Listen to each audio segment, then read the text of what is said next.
Hi, I'm Vicky Estrada. I'm Vice Chair of the Chollas Creek San Diego Board of Directors. What we're going to do today, what I want to do today is actually quickly run through a presentation that Clayton Schutte and Clayton is the Executive Director of San Diego Canyonlands, that we gave to the Chollas Creek Coalition, in which KDI, the consultant that the city hired to prepare the parks, the regional park master plan, and the city staff that were present as well. We want to acknowledge the land on which we stand and the people that nurtured and continue to nurture it, the Kumeyaay. So the purpose today, the Chollas Creek Coalition and the community have been working on the regional park concept for several years. We believe that sharing some of our ideas, our concepts, and issues with you is vital and necessary and will help the Chollas Creek Watershed Regional Park Master Plan incorporate the transformational vision that we and the entire community think that it deserves.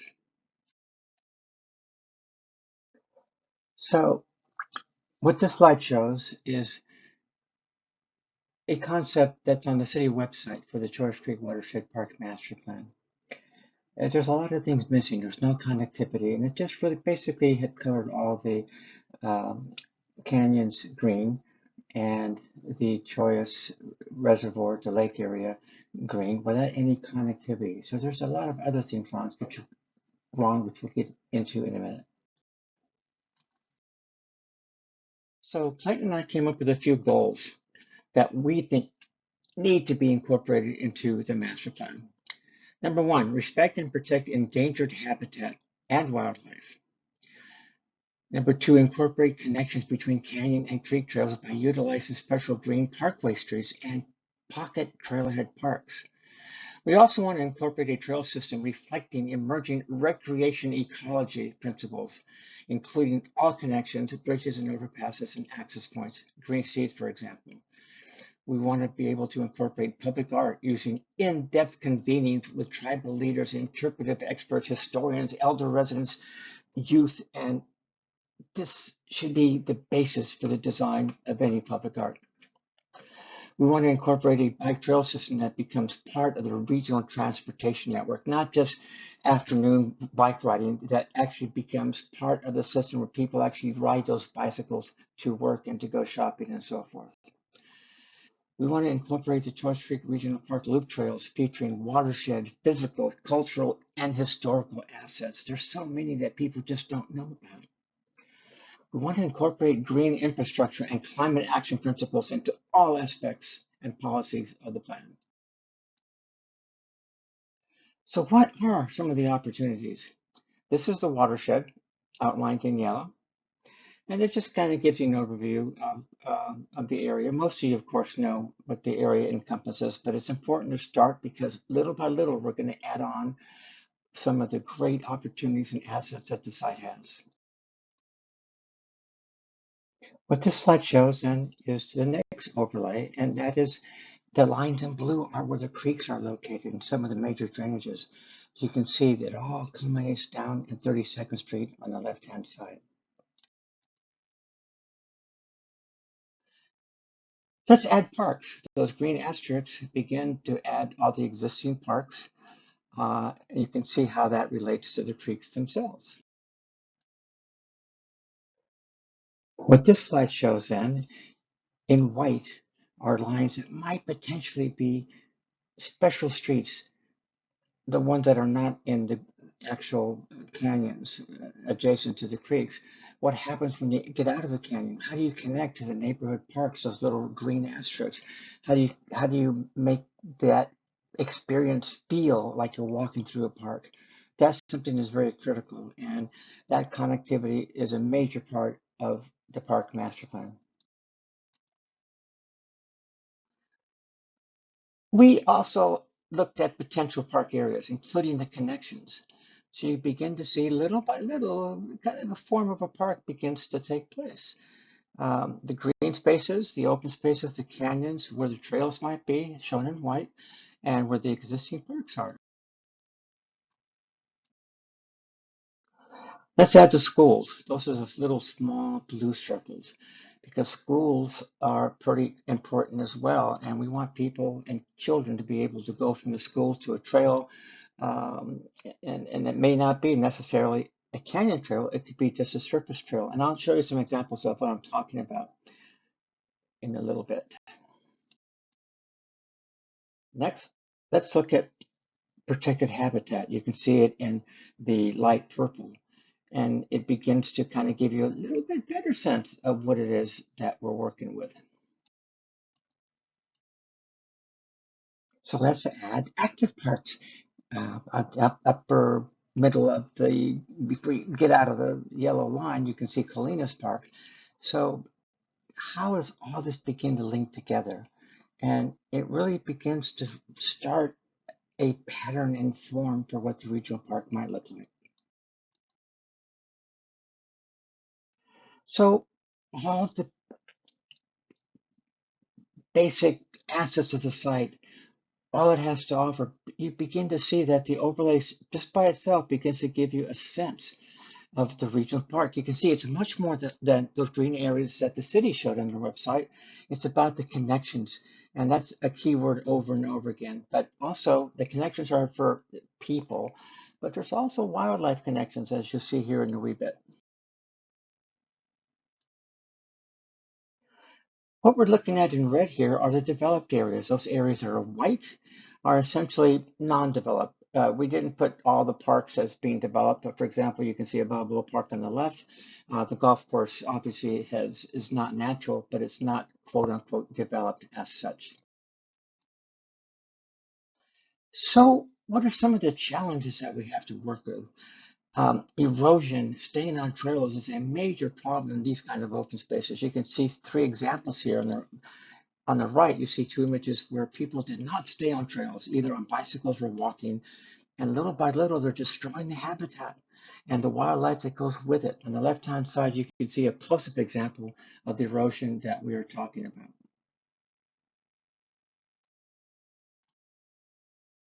More examples of off-road bicycle damage, especially in the wetland areas on the right-hand side, the rivulets.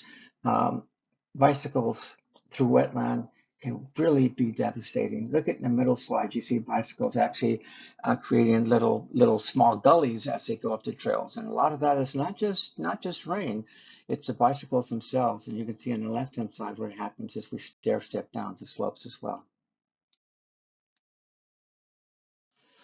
So in San Diego, when you think of regional parks, you think of three major ones. You think Balboa Park on the left, Mission Trails on the upper right, and Mission Bay Park. These have become icons. It's hard for people to think of San Diego without these.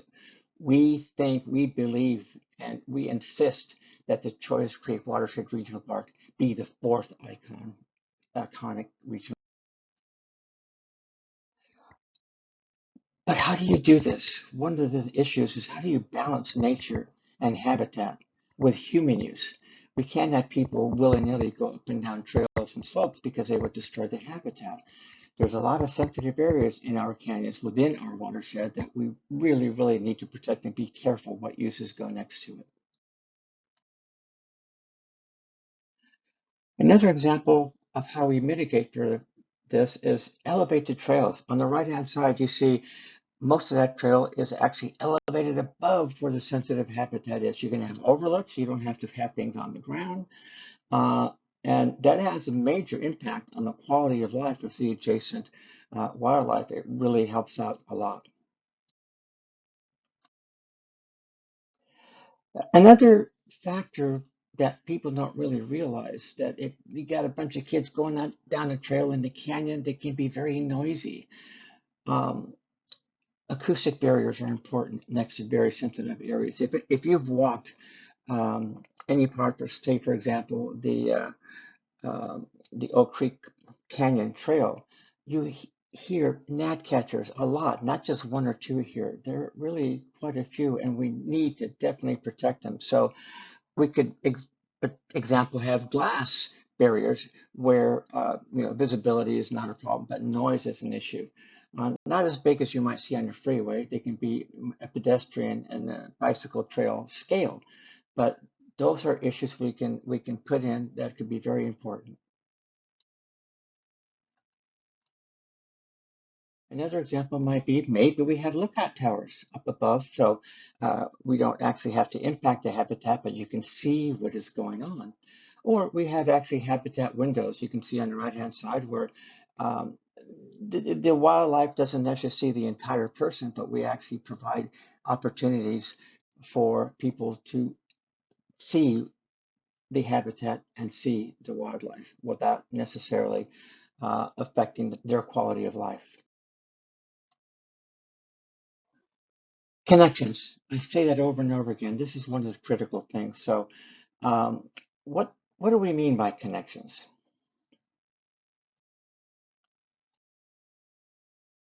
Here are three examples. On the top, you see you have a creek in blue, and it's all within a green open space, and it's fairly easy to put a trail in there, so long as we don't, impact the habitat. This middle scenario, well, maybe the canyons and the open spaces are not connected.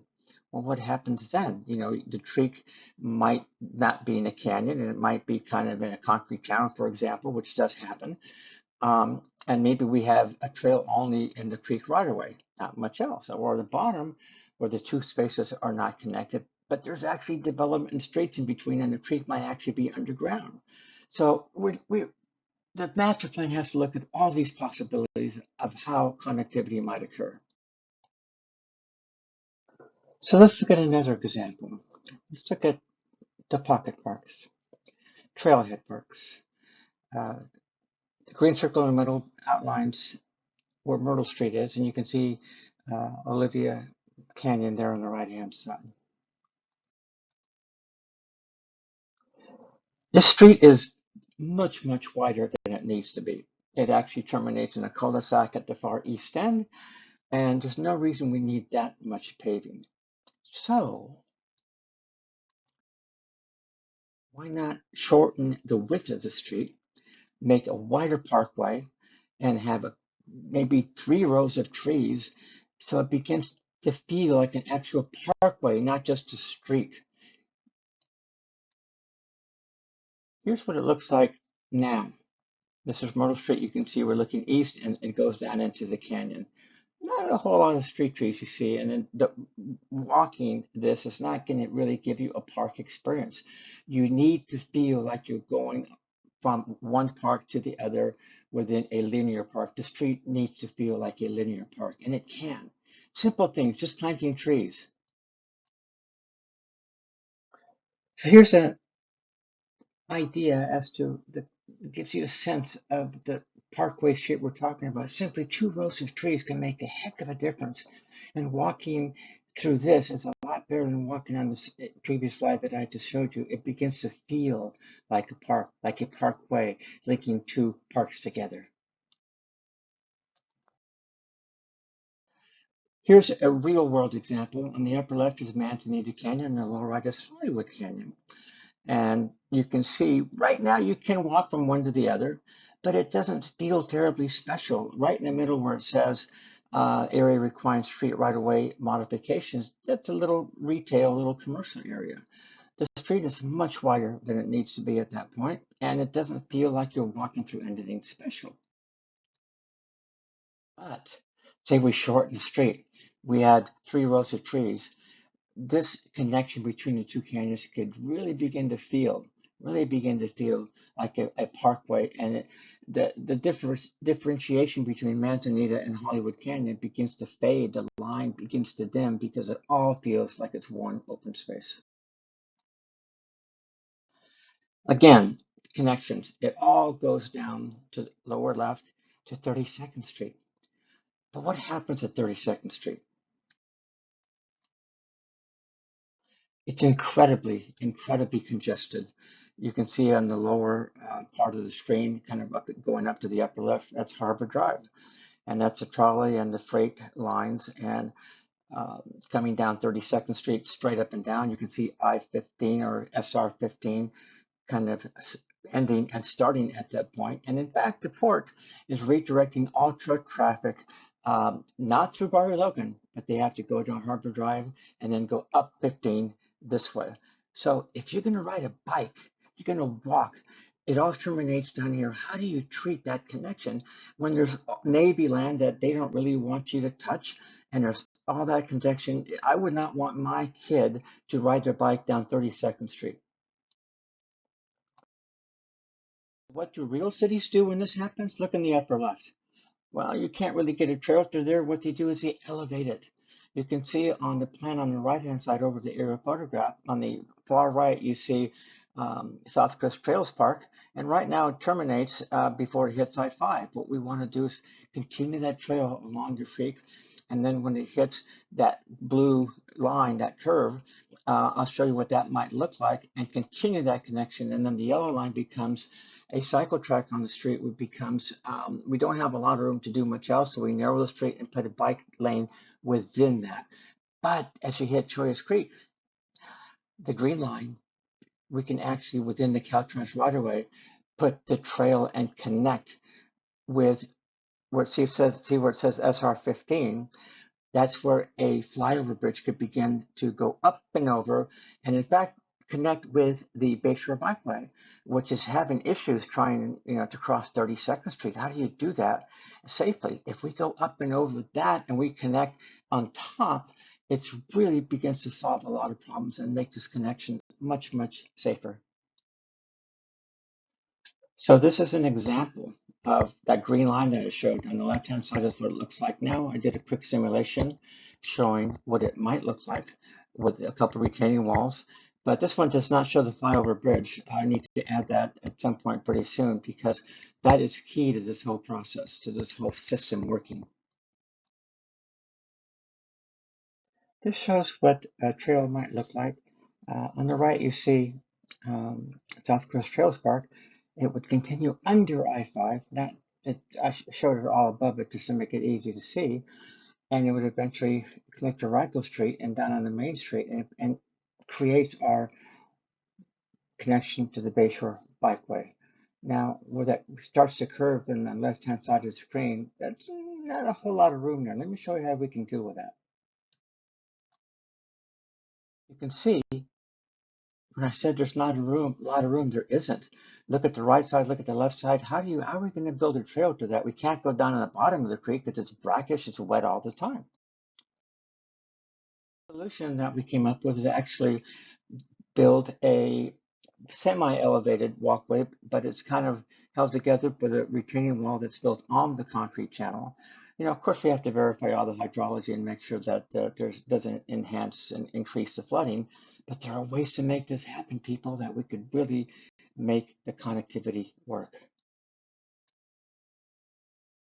This is an example of, again, what can be done when there's not a lot of room underneath, a lot of things going on, water, piers, pedestrian areas. Let's put a bike trail up above.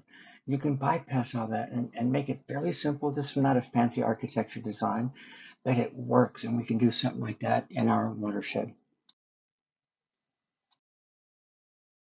So this is an example of a trailhead pocket park, and you can begin to see where that might actually be located. And what we're talking about is something that could be really special and act as a gateway to a trail. You just don't casually come upon a trail at the end of a dead-end street. You can see that area in green would make a beautiful location for a pocket park. It's leftover street right away. It's city-owned land. We don't have to condemn any land to make this work, but within that green area, we can do a nice little pocket park with benches, with overlooks, maybe even small community gardens. So many possibilities, and that becomes a trailhead for the trail that's shown in yellow on the right. Here's another example of a pocket park that we drew up. This is Fairmont Avenue and 47th Street, and the mobile home park on the upper right and Choice Parkway there, separating the mobile home park from the creek area.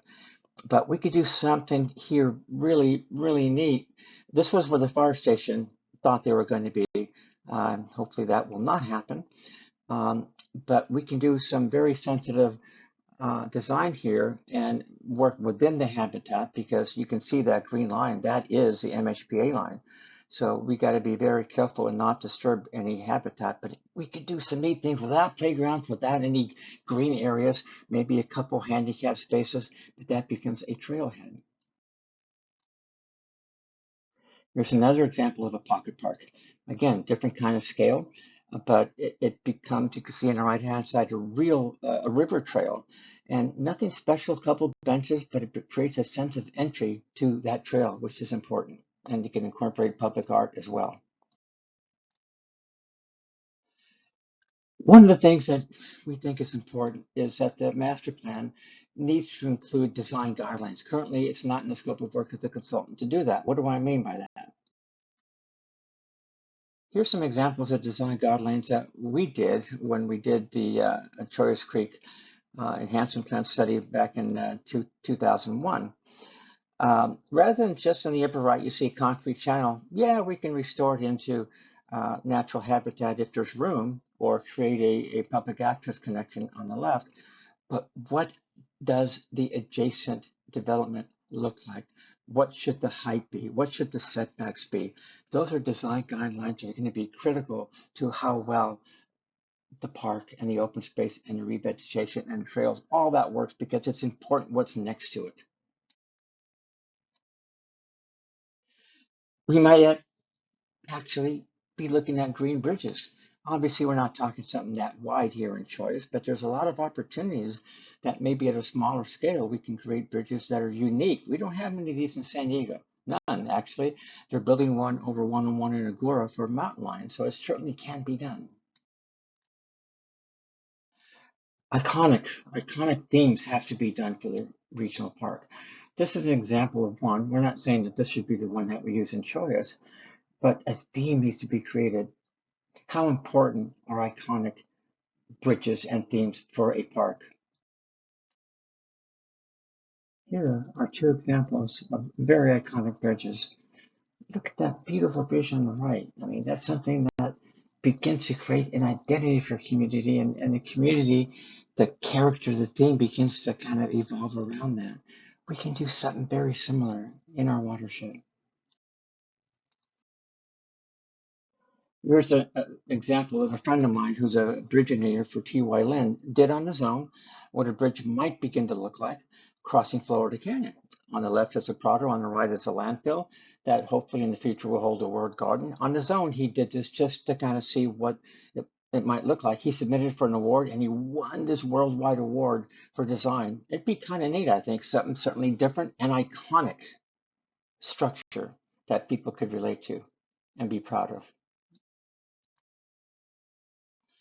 A couple more examples on the right, you can see bridges that are not your standard little bridge. You could do some things that are fairly neat, incorporate the artist into design from the very beginning, working with a structural engineer. Can be some neat things that could be done. Or something very simple, like on the left-hand side, it's just basically a platform that goes up and over some sensitive habitat.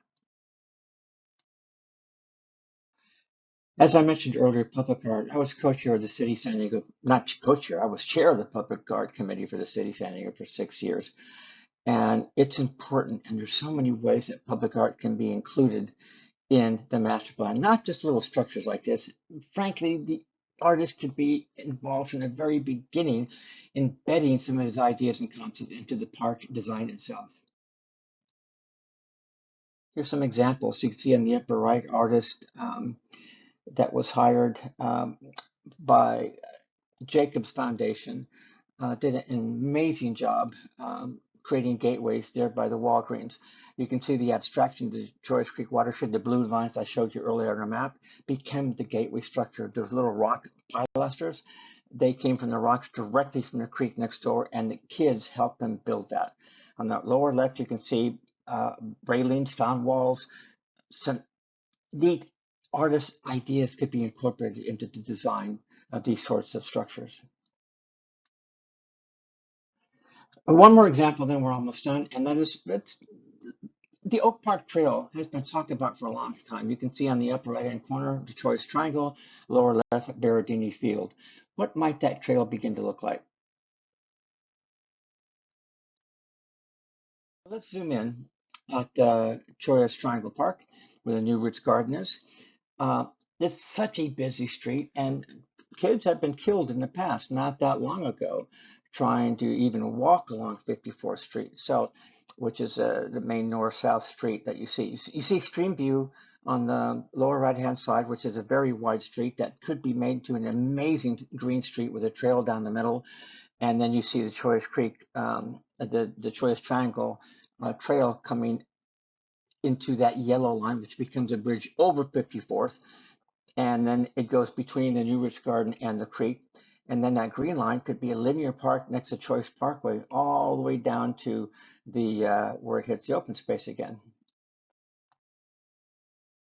The next slide down, you can see, well, we might have to cross the creek. What might that look like? It could be a very simple bridge like what's shown there. And then when we go downstream further and approach Euclid, sensitive habitat down below, that might be an opportunity where we really need to go up and over Euclid with some very neat iconic bridges. Again, utilizing that design that's developed, that iconic design that begins to tie the entire watershed together. And then it goes back down into that brown line. Now the brown line initially thought could be dirt or DG. It can't. If we want this to really be a part of the regional transportation network, it has to be paved. And our preference is to use permeable paving, which the city prefers straight asphalt. So that's something we need to convince the city that this is critical, that permeable paving be used. Continuing downstream, you can see that arrow. Some of the cul-de-sacs, like you see beneath the arrow, we can't get to it. You go down the cul-de-sac, all you see is garage doors and private property. But if this would have been done right, so many opportunities. Luckily, this cul-de-sac opens up under the open space and allows opportunities for connectivity into the trail system. And finally, at the end of this particular link, buried in the field at 805 on the lower left, you can see what might happen when the trail begins to hit Fairmont. We think that going up and over Fairmont makes a lot more sense, protecting the habitat underneath the bridge, and the green circle on the right there represents the area where we showed the pocket park earlier, where the fire station thinks they were going to go. And then on the lower left, the trail would continue on and link with our federal trail and eventually on to the Bayshore Bikeway. So to summarize, what we are doing, we are asking you, the city, that this master plan effort must be done right and not be rushed, and prepare a plan that is not the transformational vision that the community deserves. And to do this right, we feel the master plan needs the following major things. Number one, in-depth workshops informed by resident topics of concern. Number two, more funding and time. Let me repeat that, more funding and time to do it right. Don't rush it.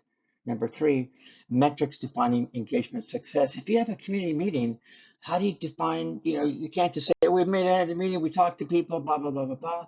How do you measure the success of that meeting? And finally, a stakeholder group comprised of other agencies, Caltrans, for example, Sandag, Port Coalition, CBO boards, elected officials, and city departments must be created to begin to oversee this effort. So that was a presentation we gave to the city and KDI at the last Chollas Creek Coalition meeting. Thank you.